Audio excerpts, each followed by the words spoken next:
네, ADP부터 살펴보도록 하겠습니다. 8월 ADP 민간고용 일자리 추이 보시게 되면 99,000건으로 집계가 됐습니다. 아직도 증가하고 있긴 하지만 증가세가 감소되고 있는 그런 둔화의 모습이 나타나고 있는 것이죠. 보시게 되면 끝부분 5개월 연속해서 증가세가 감소세를 보이면서 계속해서 고용시장이 둔화 위축되고 있는 방향으로 가리키고 있습니다. 게다가 이제 전월치도 12만 2천에서 11만 1,000건으로 하향 조정이 되었고요. 시장 예상치가 14만 건이었으니까 이를 크게 하회했습니다. 사실 ADP는 시장에서 관심도가 많이 떨어지긴 합니다만 떨어지는 이유 자체가 BLS와의 상관성이 떨어진다 이거죠. 공식 지표라고 볼 수 있는 게 오늘 저녁에 발표하게 될 BLS 고용보고서가 있는데 BLS 고용보고서와 비교를 해서 정확도가 떨어진다 이 얘기입니다. 그러니까 ADP가 나쁘게 나와도 BLS가 좋게 나올 수 있고 ADP가 좋게 나와도 BLS는 나쁘게 나올 수 있다. 그 얘기를 하고 있는 건데요. 사실 이 논리 자체가 조금 앞뒤가 안 맞는 게 그렇다면 BLS 고용보고서가 정확한가? 그렇지 않죠. 따라서 중국적으로는 고용지표 같은 경우는 전반적인 추이와 방향성이 어디를 가르치느냐 이게 더 중요하다고 봐야 되고 제가 눈여겨보는 부분은 오히려 매번 나타났던 6월 여름 시즌에 나타났던 계절 효과가 이번 연도에는 전혀 나타나지 않을 정도로 민간 고용의 위축 정도가 심각하다. 이런 부분에 좀 집중을 해야 될 것 같습니다. 사실 지금 작년까지 고용 일자리를 탄탄하게 유지해왔던 세부적인 섹터가 레저 접객이었어요. 쉽게 일자리 증가를 할 수 있었던 그런 부분이기도 하고 그렇긴 한데 이 레저 일자리 접객 추이로만 좁혀보더라도 사실 이번 6월달 여름 계절 효과가 전혀 나타나지 않았습니다. 이런 부분은 수요에 대한 부분을 엿볼 수도 있는 부분이고 궁극적으로 미국 경기가 팬더멘털이 상당히 약한 부분을 보여주고 있다고 생각을 합니다. 네, 세부적으로 다른 항목들의 추이를 놓고 보면 결국에는 감소하고 바닥에서 지지부진한 횡보 구간을 보이고 있고요. 교육과 헬스 서비스도 마찬가지로 계속 줄어들고 있는 패턴 확인이 됩니다. ADP 민간 고용은 이런 방향성 자체 정도로 확인하시면 좋을 것 같고요.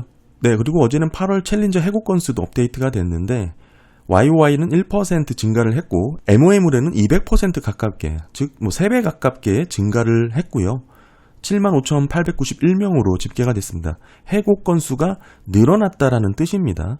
차트로 보시면 여기서 3개월 연속해서 계속 감소세를 보이다가 이번 8월달 크게 반등해서 올라섰다 이거죠. 그만큼 해고 건수가 늘어났다라는 뜻인데 중요한 것은 이렇게 8월달이 급격하게 올라온 수준 자체가 올해 3월 이후에 가장 높은 수준을 기록할 정도고 이제 YTD 기준이죠. 그러니까 올해 1월부터 8월까지의 기간입니다. 이 YTD 기준으로 IY를 비교해 보면은 마이너스 3.7% 감소한 수준입니다. 그러니까 작년보다는 전체적인 8월까지의 해고 건수가 좀 줄어든 그런 레벨이지만 제가 특이하게 본 부분은 이번 8월 데이터만 특정해서 놓고 봤을 때 팬데믹을 제외하고 09년 이후 최고치를 기록한 8월 수치입니다. 이 얘기가 무슨 뜻이냐?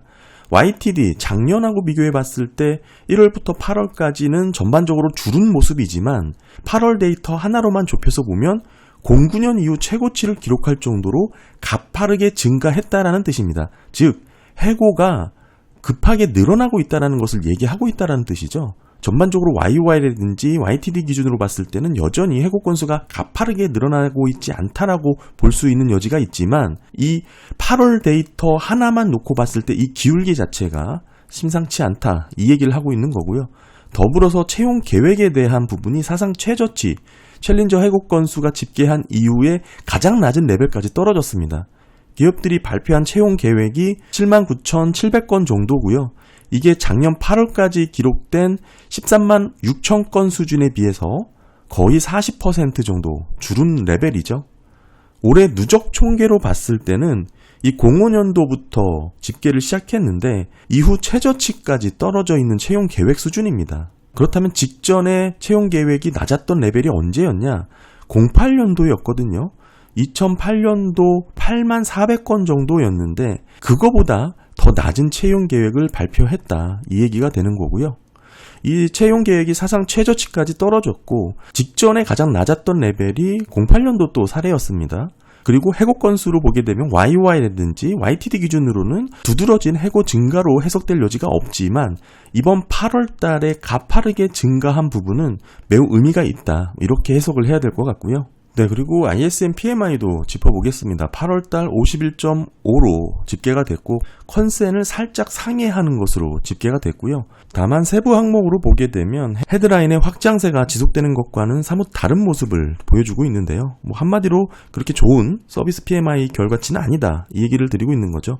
가장 중요하게 봐야 될 고용 항목이 오히려 하락을 했습니다. 마이너스 0.9%포인트 더 떨어졌고 생산도 1.2% 더 줄었죠. 특별히 의미 있는 부분은 수주 잔고가 꽤나 큰 폭으로 감소를 했습니다. 마이너스 6.9%포인트나 줄었고 이 지금 줄어든 폭은 2020년 4월 이후 가장 큰 폭의 감소폭을 기록할 정도니까요. 지금 줄어든 항목들의 세부 내용을 보게 되면 유독 향후 수요에 대한 전망 부분이 매우 나쁘다는 것을 알 수 있습니다. 현재 기준의 항목들은 그나마 좀 개선이 되면서 여전히 헤드라인 숫자로만 보게 됐을 때 긍정적인 레벨에 있다, 이렇게 해석될 여지도 있지만 미래 전망이라든지 향후 수요에 대한 부분은 그 반대의 모습을 보여주고 있다, 이렇게 봐야 되고, 더불어서 PMI 서비스 관련해서는 누차 말씀을 드렸죠. 물론 50을 기준선으로 확장과 위축으로 구분을 하지만 서비스 PMI 같은 경우에는 과거 평균 레벨이 54 이상이었어요. 따라서 일부 애널리스트 같은 경우에는 서비스 PMI는 50이 기준이 아니고 53이 기준이다라고 주장하시는 분들도 있을 정도입니다. 그러니까 감안해서 보시고요. 대체적으로 서비스 PMI가 50 이하로 떨어졌을 때는 오히려 상당히 이례적인 현상이고, 지금 차트로 보시다시피 서비스 PMI가 50 이하로 떨어졌을 때는 매번 경기 침체 구간 아니었으면 떨어지지 않았습니다. 따라서 이 50을 이 기준선으로 보기보다는 53을 경기의 확장과 위축 구간으로 봐야 된다. 저는 개인적으로 그렇게 생각을 하고 있고요. 게다가 지금은 과거 경기 침체 직전에 서비스 PMI가 나왔던 레벨이 50에서 55 이 범위 내였거든요. 이 낮은 레벨에서 지금 반락을 이어가고 있기 때문에 이게 서비스 PMI가 확장 구간이다, 이렇게만 해석할 여지는 없다. 저는 그렇게 보고 있습니다. 이번 달 고용이 50.2로 직전 달에보다 더 떨어졌죠. 사실 최근에 고용지수가 급격하게 낮아졌던 구간이 있습니다. 어느 정도 변동성을 보이는 지표이기 때문에 이를 감안해서 평균을 보게 되면 상당히 지금 레벨 자체가 팬데믹을 제외하고 08년 금융위기 이후 가장 낮은 레벨이다.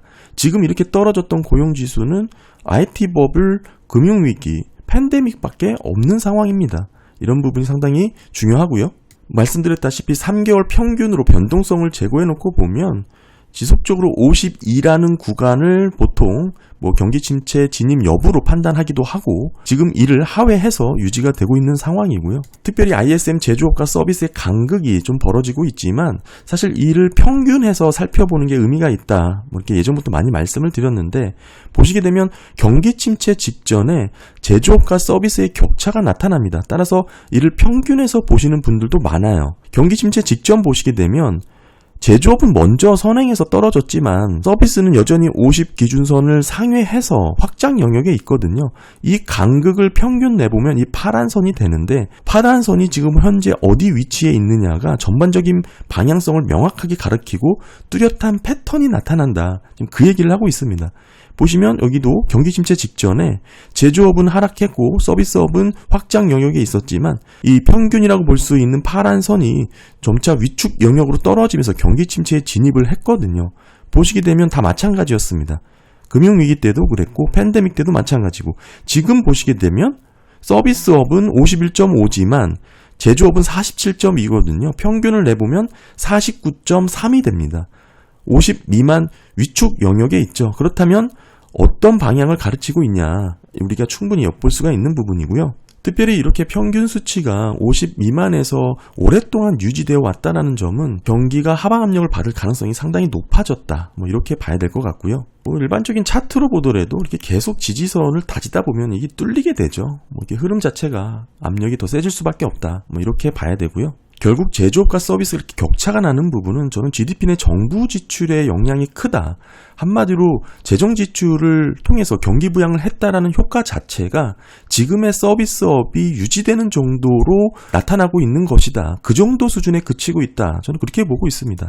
예전부터 꾸준히 말씀드렸지만 정부 지출을 한다고 해서 엄청나게 미국 경제가 확장될 것이다, 이렇게 보고 있지는 않아요. 단 코로나 때처럼 가게에 직접 돈을 꽂아줄 때는 급격하게 인플레이션 우려가 생길 수밖에 없지만 정상적인 은행 시스템을 통해서 서서히 완만하게 연준의 대차대조표가 증가하는 그런 재정 지출의 흐름은 인플레이션을 적절하게 통제할 수 있으면서 경제가 확장할 수 있는 그런 구도로 간다. 제가 예전부터 많이 말씀드렸던 내용이죠. 재정 지출을 한다고 무조건 인플레이션이 생기는 게 아닙니다. 그런 부분에서 건설 지출 한번 살펴보겠습니다. 좀 의미 있는 부분은 사실 이 민간 부분의 비주거 건설 지출이 될 텐데 이 부분이죠. 그 전에 전반적인 흐름 한번 더 짚어보면 미국 전체 7월달 건설 지출은 2조 1627억 달러로 계산이 됐습니다. 이 건설 지출 같은 경우는 워낙에 수정이 큰 폭으로 많이 이루어지기 때문에 매달 데이터 확인하는 것도 의미가 있지만 이 변동되는 그 부분도 끝까지 팔로우를 하는 게 중요합니다. 이 YY로 보시게 되면 6.6% 증가했고요. MOM은 마이너스 0.29% 감소했습니다. 사실 MOM의 감소가 예상이 0.1% 증가할 것이라고 봤는데 이보다 상당히 큰 폭으로 감소한 것으로 나온 거고 한마디로 미국의 건설 지출이 상승세가 둔화되고 정체됐다. 조금 확대해서 MOM으로 보게 되면 가파르게 감소세가 나타났다. 이렇게 정리를 할 수 있고요. 지금 고금리인 상황에서도 가격 자체는 거래량이 없는 상황에서 유지가 된다고 치더라도 주택 투자라든지 부동산 건설 투자 관련해서는 저조할 수밖에 없겠죠. 그러다 보니까 전반적인 건설 지출이 계속해서 약세 압력을 받는 거고 다만 우리가 중점적으로 보고 싶어하는 것은 이 비주거 건설 지출입니다. 7월달 집계가 된 게 7,372억 달러인데 이 부분을 왜 많이 봐야 되냐?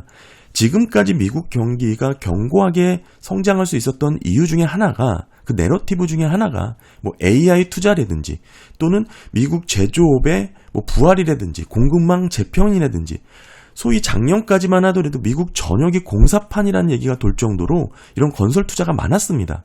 그런 부분에 있어서 민간에서의 건설 지출의 추이를 살펴보면 향후 몇 개월 안에 미국 경기가 어떤 방향으로 들어갈지를 매우 분명하게 보여줄 수 있다.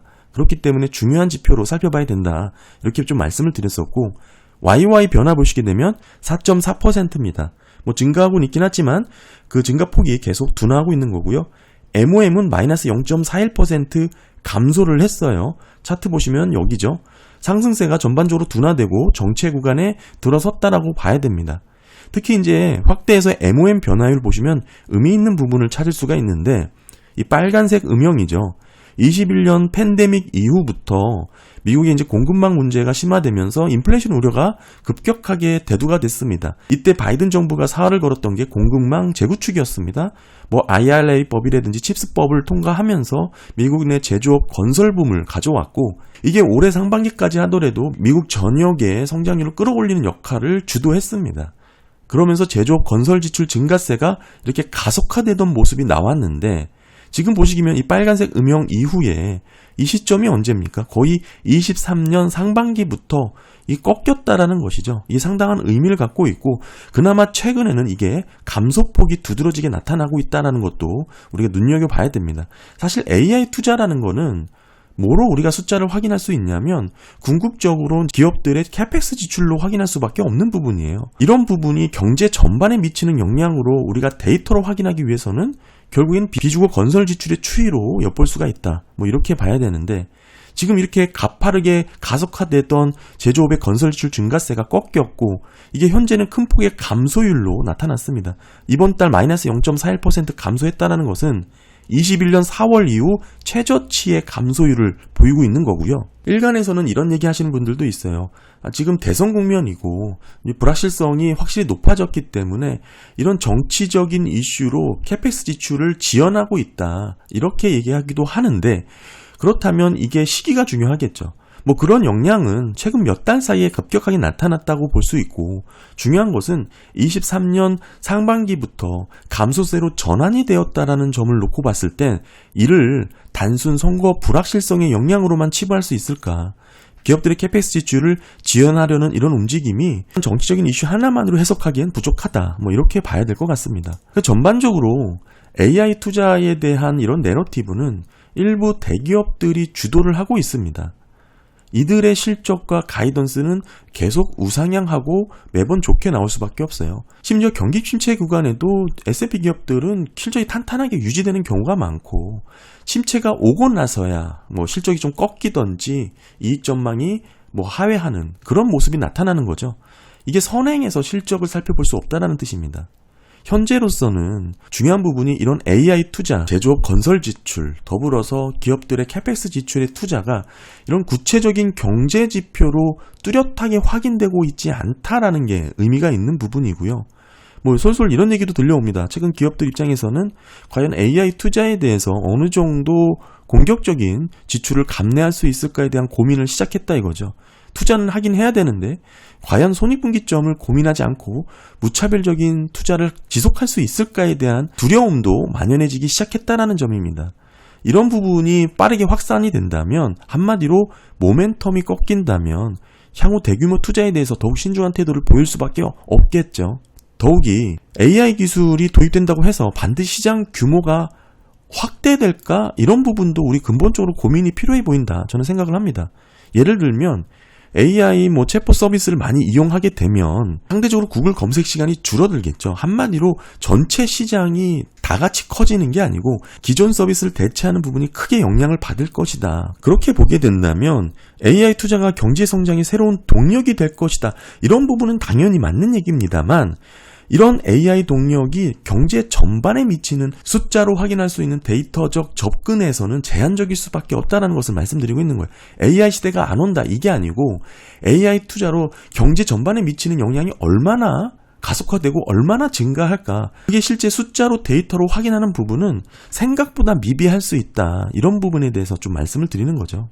너무 거시적으로 얘기를 하지 않더라도 뭐 당장 결국에는 미국 비주거 건설 지출이 이렇게 둔화되고 오히려 MOM으로는 감소하는 모습이 나왔다는 점은 이 모멘텀이 회복되지 않는 한 미국 경기가 확장 영역으로 지속적인 성장이 가능하다, 이렇게 보기는 좀 어렵습니다. 네, 오늘 최근 업데이트된 경제 지표 한번 살펴봤고요. 네, 감사합니다.